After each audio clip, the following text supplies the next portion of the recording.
성북동의 한 고풍스러운 저택. 탁 트인 발코니에서 커피를 홀짝이던 두 여인은 가을 햇살 아래 어쩐지 대조적인 모습이었다. 한쪽에는 우아한 베이지빛 원피스를 입고 조신하게 앉아있는 현숙. 그 맞은편에는 형형색색의 스카프와 화려한 귀걸이로 자유로운 영혼을 표출하는 옥순이 있었다. 현숙은 잔잔한 미소를 지으며 커피 잔을 만지작거렸고, 옥순은 짙은 루즈를 바른 입술로 컵 가장자리를 닦으며 장난스러운 눈빛을 보냈다. 그래서 말인데, 옥순이 입을 열었다. 지난주에 나이트에서 만난 남자 얘기했었지? 정말 괜찮더라니까. 운동을 해서 그런지 힘이 장난이 아니야? 나도 감당하기 힘들 정도라니깐. 호호. 그래? 현숙은 무심하게 대답했지만 어딘가 초점이 흐린 눈빛은 다른 생각에 잠겨있는 듯했다. 옥수는 눈썹을 치켜 올리며 현숙을 바라보았다. 뭐야, 나한테 집중 좀 해봐. 너 무슨 고민 있는 거 아냐? 현숙은 고개를 천천히 끄덕이며 뜨거운 커피를 한 모금 마신 뒤 말했다. 옥순아, 나 요즘 많이 외로워. 그 한마디에 옥순의 얼굴에는 흥미로운 미소가 떠올랐다. 그래? 그래서 바람이라도 피워볼까 생각 중이야? 뭐? 옥수는 깜짝 놀란 듯 눈을 동그랗게 뜨며 의자에 등을 기대었다. 이런 말 할 줄은 몰랐네. 대체 무슨 일이야? 영수 씨랑 무슨 문제 있는 거야? 현숙은 잠시 망설이다가 고백했다. 사실 우리 리스 부부로 지낸 지 꽤 됐어. 옥수는 한 손으로 턱을 괴며 흥미롭다는 듯 물었다. 얼마나 됐는데? 현숙은 씁쓸한 미소를 지었다. 3년도 훨씬 넘었지. 뭐라고? 옥수는 놀란 표정으로 현숙을 바라보았다. 벌써? 넌 아직 한창인데 영수 씨도 참. 뭔가 문제 있는 거 아니야? 현숙은 고개를 돌리며 창밖을 바라봤다. 그냥 서로 노력도 안 하게 되더라. 요즘 40대는 여자 인생의 성수기야. 어떻게 참고 살아? 성수기? 현숙은 피고스며 옥순을 바라봤다. 넌 항상 이런 표현이 참 저질스러워. 저질이 문제가 아니라 이건 현실이야. 암튼 많이 찾게 되는 시기는 맞잖아. 옥수는 진지하게 말했다. 그럼 차라리 나처럼 이혼을 해. 요즘엔 3명 중 1명은 이혼한다잖아. 이혼이란 게 그렇게 쉬운 줄 알아? 그럼 몰래 애인이라도 만들어. 옥수는 장난스럽게 현숙의 손을 잡으며 눈짓을 했다. 내가 괜찮은 사람 1명 소개시켜 줄까? 건장한 남자로다가. 현숙은 웃음 섞인 한숨을 내쉬며 대꾸했다. 건장한 남자라. 말만으로도 설레긴 하네. 그런데 겁나기도 하고. 아유, 융통성 없는 건 여전하네. 요즘 같은 세상에 애인 한두 명 없이 무슨 재미로 살아? 애인 없으면 팔불출이란 말도 있잖아. 현숙은 웃으며 대꾸했다. 뭐야, 팔불출 소리까지 듣는다고? 어머, 예. 그냥 웃고 넘길 일이 아니야. 요즘은 바람 안 피우는 사람보다 피우는 사람이 훨씬 많아. 옥수는 진지하게 말했다. 이렇게 두 사람은 한바탕 떠들다. 옥수는 나이트에서 만난 남자의 전화를 받고 떠났다. 혼자 남은 현숙은 점점 더 깊은 생각에 빠지기 시작했다. 영수와 현숙은 20년 전에 만났다. 당시 영수는 부모님의 유산으로 물려받은 회사를 운영하며 홀로 살고 있었고, 여상 졸업을 막 끝낸 20살의 현숙은 그의 첫 비서로 일하게 되었는데, 회식이 끝나고 현숙이 그의 앞에 나타나 고백하면서 둘 사이의 교제가 시작되었다. 연애 1년 후 영수는 41세, 현숙은 21세의 나이에 부부가 되었다. 젊은 시절 이혼의 아픔을 겪고 혼자 살아온 영수는 현숙의 엄마와 고작 3살 차이 나는 나이였으나 두 사람은 주변의 축복을 받으며 행복하게 결혼 생활을 시작했다. 부부의 결혼 생활은 순조로웠다. 결혼 직후 태어난 아들은 이제 명문대학에 입학하여 기숙사에서 지내고, 영수는 회사를 키워 업계에서 독보적인 자리를 차지했다. 그들은 성북동의 큰 저택에서 호화로운 생활을 하며 운전기사와 가정부를 두고 행복한 시간을 보냈다. 한마디로 10년의 나이 차이를 극복한 그들은 성공적인 결혼 생활을 이어온 것이다. 하지만 문제는 예상치 못한 곳에서 찾아왔다. 역시나 나이 차이였다. 결혼 20년이 지나 영수는 61세가 되었고 현숙은 41세가 되었다. 영수가 57세가 되던 해부터 강요와 예혈관 질환으로 인해 부부관계가 점점 소원해지게 되었고, 이에 따라 부부 사이에는 심각한 갈등이 생기기 시작했다. 처음 이유를 전혀 모르던 현숙은 영수가 낯이 자신을 돌보듯이 대하는 것을 보며 그가 자신을 여자로 보지 않는다고 느꼈고 불화가 생기기 시작했다. 40대 초반에 현숙은 한창 물이 오르기 시작하는 나이였고 60대에 접어든 영수는 만성질환으로 인해 현숙을 만족시키기엔 턱없이 부족했던 것이다. 그리고 현숙은 부잣집 사모님답게 40세라는 나이가 믿기지 않을 정도로 늘씬한 몸매와 미모를 꾸준히 관리하고 지냈기에 아들과 함께 외출할 때는 아들의 연상 애인으로 보인다는 얘기를 우스갯소리로 들을 정도였으니 젊은 아내를 둔 영수는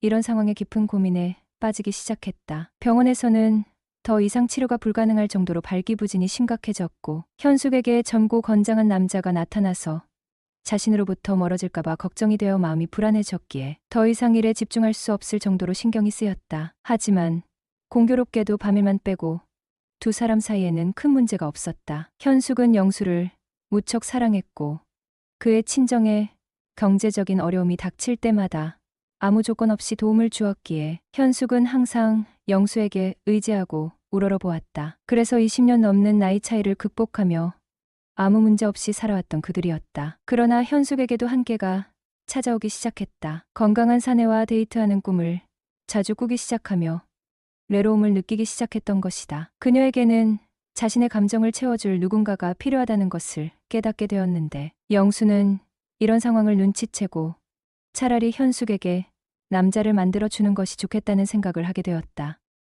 어느 날 조용하던 거실에 초인종 소리가 울려 퍼졌고 주방에서 설거지를 하던 아줌마가 서둘러 현관으로 달려가 인터폰을 받았다. 사모님, 오늘 오기로 한 사람인데요. 그래요.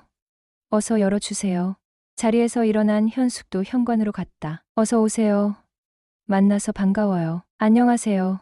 처음 뵙겠습니다. 김경태라고 합니다. 현관으로 들어오는 사내를 보고 순간 놀란 현숙이었다. 자신을 김경태라고 소개한 사내는 30대 초반에 얼굴은 약간 험상궂은 인상을 가지고 있었고 무엇보다 자신보다 월등히 큰 185cm의 커다란 키였다. 한참을 올려다봐야 하는 것에 현숙은 아니, 키가 왜 이렇게 커요? 하며 반갑게 맞아주었다. 사모님, 앞으로 잘 부탁드립니다. 근데 경태 씨, 젊으신 분이 집안일이나 잡심부름같이 허드렛 일을 하실 수 있겠어요?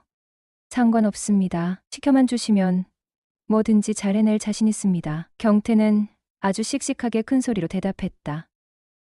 호호, 자신감 있는 모습이 참 보기 좋네요. 앞으로 잘해봐요. 네, 사모님, 열심히 하겠습니다. 숙희 아주머니, 이분 데려가서 지낼 곳과 이 집에서 기본적으로 지켜야 할 사항들을 알려주세요.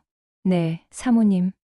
경태 씨라고 했죠. 저 따라오세요. 5년 넘게 집안의 허드렛 일과 운전기사를 해오던 홍 씨가 최근 건강상의 이유로 일을 그만두게 되었는데 부사관으로 복무를 하다 다리를 다쳐 제대하고 직장을 구하던 중 영수의 집안 어른의 소개를 받아 일하러 오게 된 것이었다. 현숙은 점점 더 힘들어하고 있었다. 영수는 밤10시만 되면 목석처럼 잠들 뿐이었고 남자의 손길이 너무나 그리웠다. 눈을 감은 채 이런저런 생각에 잠겨있던 내 머릿속으로 방금 전까지 함께 있던 다부진 체격의 경태 얼굴이 떠올랐다. 한 번은 테라스에 앉아 커피를 마시고 있었는데 넓은 정원에 심어진 많은 나무들을 혼자서 관리하느라 더운 날씨 탓에 땀을 뻘뻘 흘리며 일을 하고 있는 경태와 눈이 마주쳤다.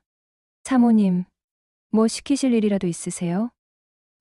아니요, 그냥 바깥바람 쉬며 커피나 한잔 하려고요. 사모님, 오늘따라 더 아름다우시네요. 더우니깐 밖에 너무 오래 있진 마세요.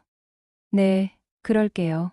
저 양반이 방금 나 보고 아름답다고 했나. 그날따라 서슴없이 날 대하는 경태가 평소와 달라 보였던 것이다. 경태 씨, 잠깐 안으로 들어올래요? 사모님, 저 지금 땀도 많이 흘리고 옷도 더러워서 좀 그런데요. 괜찮으니깐 들어와요. 말끝을 흐리며 가느다랗게 한숨 짓는 사모님의 얼굴을 잠시 바라보던 경태는 서둘러 집 안으로 들어섰다. 현숙은 미리 준비한 주스를 내밀며 힘드실 텐데 이거라도 한 잔 드세요. 어이구, 뭐 이런 것까지 주시고 감사합니다. 하며 벌컥 들이켰다. 사모님한테 이런 대접도 다 받아보고 너무 영광입니다요 라며 순박한 웃음을 터뜨리는 것이었다. 현숙은 속으로 경태가 겉모습과는 달리 아직도 이렇게 순박한 웃음을 가진 사람이었다니 그의 또 다른 모습에 매력을 느꼈다. 현숙은 잠시 경태와 더 이야기가 더 하고 싶어졌다. 경태 씨, 이렇게 힘든 일을 하면서도 항상 웃는 얼굴이네요. 비결이라도 있어요? 경태는 그녀를 바라보며 해맑게 웃었다. 사모님께서 이렇게 잘 대해주시니까요. 그리고 제 성격이 원래 이래요. 긍정적으로 사는 게 최고잖아요. 그의 말에 현숙은 웃음이 터졌다. 긍정적이라. 경태 씨 같은 사람을 보면 저도 좀 배워야겠다는 생각이 들어요. 경태 씨, 결혼은 생각 없으세요? 당연히 생각은 있죠. 근데 그게 말처럼 쉽나요? 어떤 여자가 좋으세요? 어이구, 저야 뭐 집안일 잘하고 아들, 딸 잘 놓는 여자가 좋지요. 호호, 그러세요. 그럼 선이라도 보시죠? 하하, 선은 많이 봤지만 여자들이 다 싫다고 가더라고요. 경태는 현숙이 수영장이나 요가센터를 갈 때마다 20분 일찍 나가 미리 시동을 켜두어 쾌적한 환경에서 탑승할 수 있게 해주었으며 현숙이 카페라떼를 좋아한 걸 알고 항상 준비를 해주었다. 그렇게 경태와 점점 친숙해져 갔다. 그리고 언젠가부터 야릇한 상상에 빠져들었다. 혹시 그가 내게 매력을 느끼고 있을지도 모른다는 생각에서부터 혹시나 그와 비밀스러운 관계를 갖는 짙은 상상으로까지 이어지고 있었던 것이다. 저런 남자랑 살면 어떤 기분일까? 10년 넘게 군 생활을 하며 거칠게 살아온 그의 인생을 떠올리니 한순간에 얼굴이 붉어졌다. 사모님 앞으로 우편물이 왔는데요. 경태가 우편물과 함께 조그마한 상자를 현숙에게 내밀었다. 현숙은 놀라 이게 뭐예요? 어제 택배 직원이 두고 간 건데 제가 일하느라 정신이 없어서 깜빡 잊고 있었네요. 바로 전해드리지 못해 죄송합니다. 아니에요. 괜찮아요. 그만 가보세요. 현숙이 괜찮다는 말과 함께 경태에게서 자그마한 상자를 하나 넘겨받았고 경태는 일을 하기 위해 현관으로 향하였다. 도대체 이게 뭐지? 분명 자신에게 온 것임에도 발신자가 적혀있지 않았기에 현숙이 의아하게 생각하고 있었다. 뭐야, 이건. 상자를 열어 내용물을 확인하던 현숙이 깜짝 놀라 한참 주위를 두리번거렸고 이내 거실에 아무도 없음을 확인한 현숙이 자리에서 일어나 상자를 들고 안방으로 들어갔다. 누구지? 누가 이런 걸 보낸 거야? 혹시 옥순이 장난을 친 건가? 왜냐하면 사진은 얼굴을 가린 남성의 사진이었기 때문이다. 한 번도 아닌 두 번씩이나 자신에게 그런 사진을 보내는 사람이 누구인지 생각해 보았지만 아무리 생각해도 마땅히 떠오르는 사람이 없었다. 옥순아, 너 혹시 나한테 사진 같은 거 보냈니? 아니, 난 아닌데 그런 거 보낸 적 없는데 갑자기 왜 그러는 건데? 그게 있잖아. 누군가가 자꾸 나한테 이상한 사진을 보내는 거야. 이번이 네 번째야. 도대체 어떤 사진인데? 그게 너한테 말하기도 민망하다 야. 왜? 이상한 그런 거야? 응, 분명 날 아는 사람인 것 같은데. 근데 너도 알잖아. 내 주변엔 그럴 만한 사람이 없다는 거. 그러게, 혹시 너희 신랑이 그런 거 아니야? 누가 이딴 걸 자꾸 보내는 거지. 사람을 아주 우습게 보는 거야 뭐야? 현숙은 점점 화가 났다. 왜냐하면 사진이 올 때마다 그 수위가 점점 세졌기 때문이다. 그날은 어찌나 놀랐던지 얼굴이 화끈거리고 온몸에 땀이 다 나는 현숙이었다. 처음엔 사진 속 주인공이 누구인지 짐작도 되지 않았으나 현숙도 사진 속의 주인공이 경태가 안 할까 살짝 눈치는 채고 있었다. 분명 범인은 자신을 잘 알고 있는 사람일 거라 생각하고 있었기 때문이다. 아주머니 경태 씨는 안 보이는데 어디 갔어요? 예촉이 고친다고 조금 전에 나갔는데요. 급하게 시키실 일 있으시면 바로 들어오라고 할까요? 아니, 괜찮아요. 시원한 커피나 한 잔 가져다 주세요. 그리고 잠시 뒤 현숙의 발길은 전혀 엉뚱한 곳으로 향하고 있었다. 마치 보이지 않는 힘에 이끌리듯 그녀는 단연간 가본 적 없던 별채의 방문 앞에 멈췄다. 경태가 지내는 곳이었다. 목적지에 다다른 현숙은 조심스럽게 손을 뻗어 손잡이를 잡고 천천히 돌려 방문을 열었다. 방 안에는 특별히 볼만한 것이 없었다. 오래된 가구들과 구석에 쌓인 잡동사니들만이 공간을 채우고 있었다. 내가 괜히 왔네. 현숙은 경태의 방을 훑어보다가 문득 자신의 행동이 어리석게 느껴져 고개를 절레절레 흔들었다. 그녀는 몸을 돌려 밖으로 나가려고 했다. 하지만 문 앞에 서 있는 경태를 마주치자 깜짝 놀라고 말았다. 어머나, 현숙의 목소리는 떨렸다. 사모님, 여긴 어쩐 일이세요? 현숙은 당황의 말을 더듬었다. 저기, 그러니까 경태 씨, 갑자기 찾아와서 미안해요. 당황한 현숙과는 달리 경태는 아주 침착해 보였다. 사모님, 그런 말씀 마세요. 언제든지 찾아오셔도 됩니다. 여긴 사모님 댁이니까요. 그래도 남자 혼자 사는 집에 불쑥 찾아온 건 제 잘못이죠. 현숙이 변명하듯 말했다. 그런가요? 전 잘 모르겠는데요. 사모님이 오고 싶으면 언제든지 환영입니다. 그럼 전 이만 가볼게요. 현숙이 서둘러 말을 마치며 나가려 했지만 경태는 그녀를 가로막으며 말했다. 이건 아니죠. 사모님, 올 때는 마음대로 왔어도 갈 때는 마음대로 못 가십니다. 현숙은 그 순간 무언가가 잘못될 것을 직감했다. 현숙은 다시 한번 경태의 옆을 피해 방을 나가려 했지만 그녀의 뜻대로 되지 않았다. 그 순간 현숙의 머릿속은 복잡해졌다. 사모님, 저도 왜 이러는지 모르겠어요. 하지만 당신도 알고 있잖아요.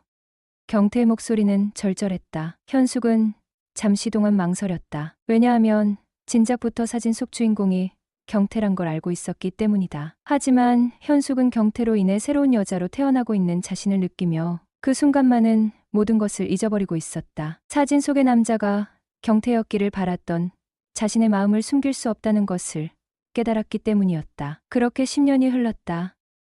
영수는 경세가 악화되어 더는 일상을 함께할 수 없었고 병원에 누운 채 현숙의 손을 꼭 잡고 마지막 날들을 보냈다. 하루하루가 간절했던 시간 속에서 그는 마지막으로 그녀에게 한 통의 편지를 남겼다. 현숙아, 나는 너가 행복하길 진심으로 바래.